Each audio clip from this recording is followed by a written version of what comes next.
Welcome to FINTECH Biz Chill, a new segment of my podcast, The Art of Biz Chill, where I, as an innovative boss, chronicle my entrepreneurship and soon-to-be travels and the overlap there. I have created this segment because I am working in the fintech industry, getting nice and green, getting my start there as a strategic advisor for the development of imaginative story campaigns. And just as a quick overview for the podcast is that I have 3 segments. I have the main one. This is a new one. Then I have another one called Artsy Biz Chill. So clearly this is speaking directly to fintech prospective clients or just people in the industry that I'm looking to connect with and to share my insights and experiences, especially as it relates to overlap from my experiences as an artist and doing marketing in the cannabis industry for 7+ years. And I guess whatever the lifing, just overlaps with the experiences. So I recorded like a real juicy episode. Like I got into it about just like the value of like not just storytelling, but imaginative storytelling, as far as having the creative courage and pushing the limits of just human creative potential in bringing more fantastical elements to fintech. As an artist, I am the founder of Cosmos 118. That is my entertainment conglomerate that also includes this business, the service business, LAINAVERSEworks. But under Cosmos 118, I am producing like a collection of different creative brands over the years. And the main one that I'm centered on is Cosmic Africana, which is my speculative fiction brand for Black women. I write a new short story every month, but I also curate products, experiences. I'm developing merch. I put together a playlist every month, and now I am currently developing a companion guide called Revitalize You with Afro-feminine escapativities, because the ultimate vision for the experiences that I'm pairing with my brand is, since it is sci-fi, fantasy, magical realism, the like under that speculative fiction umbrella, it's escapism. Like entertainment is escapism. But my approach is being intentional about healthy escapism and how that is a philosophy, a lifestyle, which is why I'm making the book and targeting particularly Black women. I am a Black woman. I am familiar with the struggles of my demographic when it comes to resting without guilt or shame, or even knowing how to rest and relax. And I was making the stories regardless, but in the business sense, got to have a target audience. And this is what I have crafted around that, which then brings me to the services that I've developed for getting into fintech, because the creativity is relatively kept safe. That's the case with most business. And when you get into the realm of fintech in particular, just the conversations that I've been seeing on LinkedIn and from my own research from how marketing and branding is handled, credibility and trust are fundamental, because this is people's money, whether it's a customer, it be a bank, it be a creditor, it be a vendor, it be any type of partner. money is crucial to all of us. And we want to make sure it's being moved in the right hands, that it's properly protected and vetted, that we're not barred from accessing our money, just the complications of finance that exist, particularly in the cannabis industry, is low-key one of the reasons why I decided to pivot into this industry. Because money is important. So, for one, I'm a millennial, very tech involved. Well, I don't want to say very tech involved. I'm not like a nerd of tech. It's like I relatively keep up with things to I guess a slightly above average degree. But, fintech, using Stripe, PayPal, Cash App, Venmo, these have been vehicles that I've been using throughout the years of my adulthood, especially as an entrepreneur, to get paid. And with cannabis, I've had payment processors turned off and had my own anxieties to deal with as far as, even though I'm not selling weed, I'm servicing companies that do. So that just created a lot of headache. But in any case, that's how I ended up in this industry. And in the realm of imaginative storytelling, I was finagling, what could I do in this industry that I can charge a premium for, because I'm great at it and I enjoy doing it and it involves other people. I don't have to spend too much time as far as like producing content. I'm not obligated to stick with a company. Well, I was like, I'm not obligated either way. But, I have wiggle room that if I only have one engagement with the company, it's a worthwhile investment for the both of us. And I want the engagement to be very people involved, even if it's not in person, as I don't anticipate that many of my engagements will be in person. We'll see. But much of this is, pretty much 95% of my business I've been running remote. So being able to do that. So I'd played around with 6 different services. And I talked about it in previous episodes and maybe a little bit on the YouTube. And I finally just locked in with 2 key services. 2 key services. And most importantly, having 20/20 vision. Better than I got, because I wear glasses. I can't see shit when I got glasses on. This is blurred down. If somebody trying to make eye contact with me, my eyes just be all over the place, because their face is just a blur. But in this case, the vision, the mental vision, the creative vision is 20/20 as far as the clarity of what I'm doing, the outcome, the value, just the passion of what I am offering is, I've cycled through feeling excited before, but then it's really just like, what is the actual outcome? And that's, again, been like my main thing, is how do I put a container around this instead of just being I'm very good with words, but it's like, okay, what's the actual outcome when it comes to business? It's like, okay, what is it? So in that realm, the 2 services I'm offering are workshops and advisor retainers.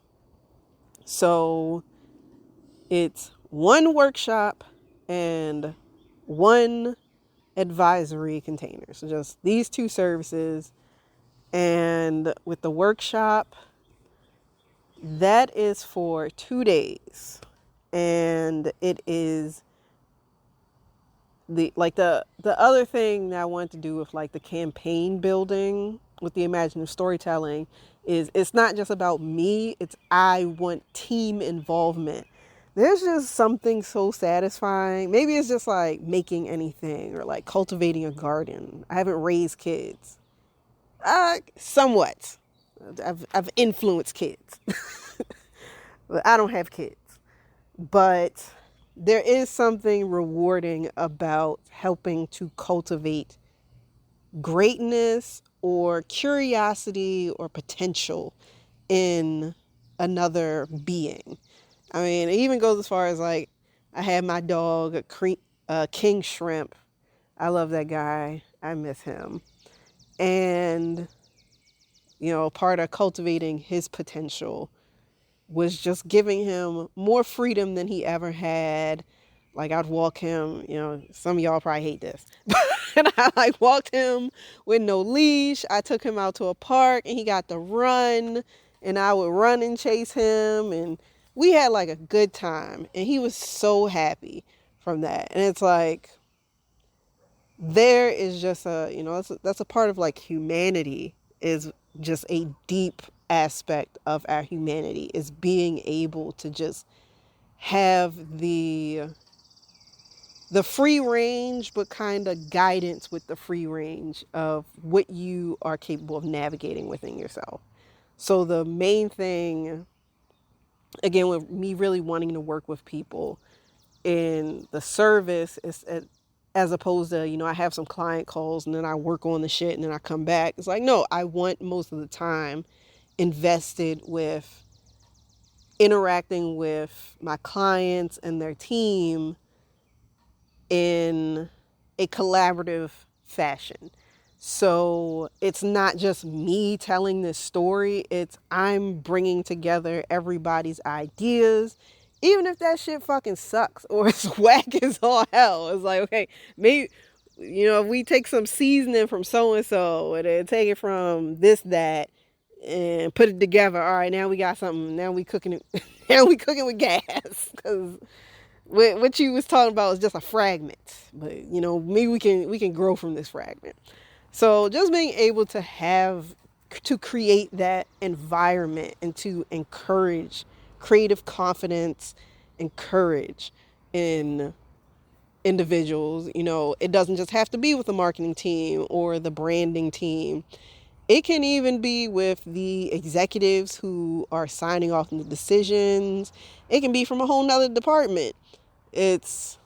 I come in as kind of like also a level of enforcement where I'm making sure that nobody's overtaking anybody else, or no one is, if somebody says somebody has a shit idea, is, me being the enforcer, the unbiased enforcer, and being like, okay, well, what do you have that's better? And, most of the time people ain't got shit that's better when they act like that. But it's bringing in I'd say like new life to your company and your team, and allowing people to some degree, like, I guess you're tapping into your inner child and being, again, just more imaginative and playing with ideas. At the end of the day, there's still the business goal. It's still a campaign. It could be planning a campaign for next year or a month from now or months from now. It could be a 3-month campaign. It could be a 30-day campaign. It could be a year-long campaign.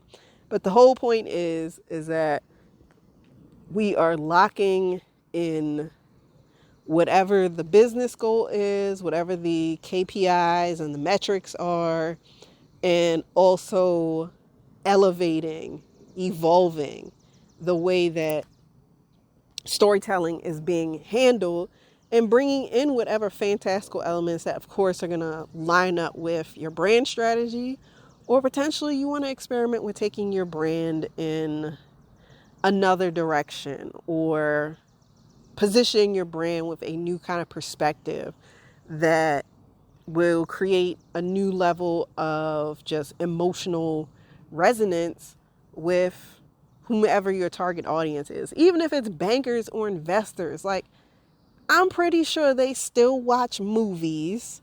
give or take if any of them read fiction. They probably do still read fiction. And, everybody in the Game of Thrones, I like Game of Thrones and House of the Dragon. That's fantasy. Like, even when people, like, end up watching Pixar movies and cartoons with their kids, like, they still get into it. It's just there's this misnomer that when you become an adult, you're supposed to be boring and not enjoy colors and be entertained. You're only supposed to watch things that are bloody and full of sex and drama and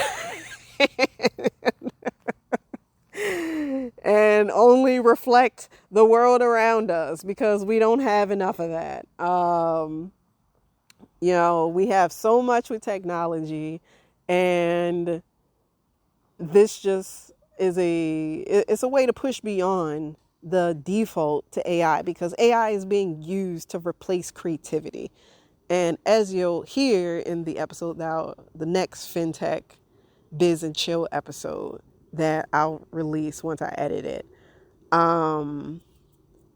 like, because of the misnomer about being an adult, there is also like this notion of, well, I don't know if it's a notion. It's just like this thing where people are just like capped with their capacity for imagining anything. So then when they see things, or when they encounter, certain films or books, novels, they encounter even new forms of technology, they're just like, oh my God, no human could have come up with this by themselves. Like, they had to be on drugs. And potentially nowadays people are just going to say, oh, well, they used AI, when it's just like, you numbnut, you haven't even touched the precipice of your own creative potential. And even more so when it comes to business, it's because one moment everybody talks about the risk-taking involved with entrepreneurship, but established businesses that have hundreds of millions of dollars of capital and cash flow are too chicken shit to take any type of creative risk that's really about you are going, if you go with the commonality of having a brand and, oh, we got to stand out. Well, you stand out by doing shit that ain't nobody else doing. And the caveat is that you kind of don't know what the results are going to be, but since nothing is completely original in this world, that's why you get people like me, who I'm a strategic visionary, where I plot the course based off of probability and patterns that other people have executed, and interweaving that with your business goals and your brand and people's ideas and whatnot. So more than anything, I've positioned LAINAVERSEworks as a powerhouse, or just really a pillar a pillar and a powerhouse for that creative courage to happen.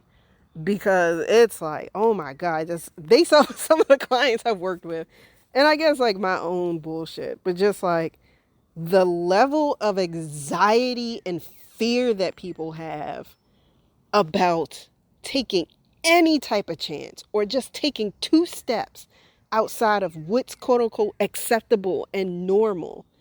Those are limitations. That makes you blend in. How are you standing out? How are you making your brand memorable? How are you building trust in ways that actually resonate? Because people make decisions based off of emotions. There's nothing else around that. That comes with the package of being a Homo sapien. It's just in the box. We're emotional creatures.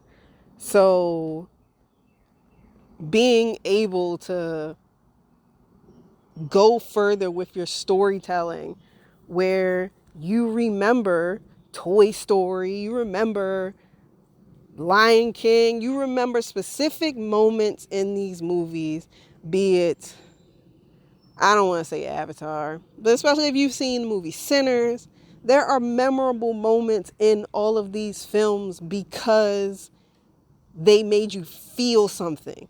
The feeling is also what affects the memory.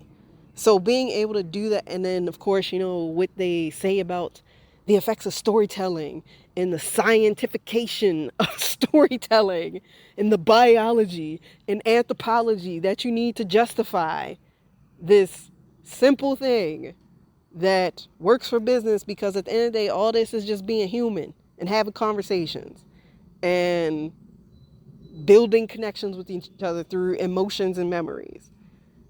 That's what I'm bringing through the workshop.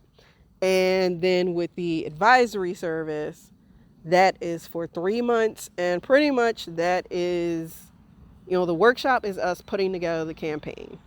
And, then if you don't pay for the advising, send you off to the wild, I'll do some check-ins, whatever, see where you're at. But ultimately, it's just me facilitating the structure of this opportunity for you and your team, and especially your target client base.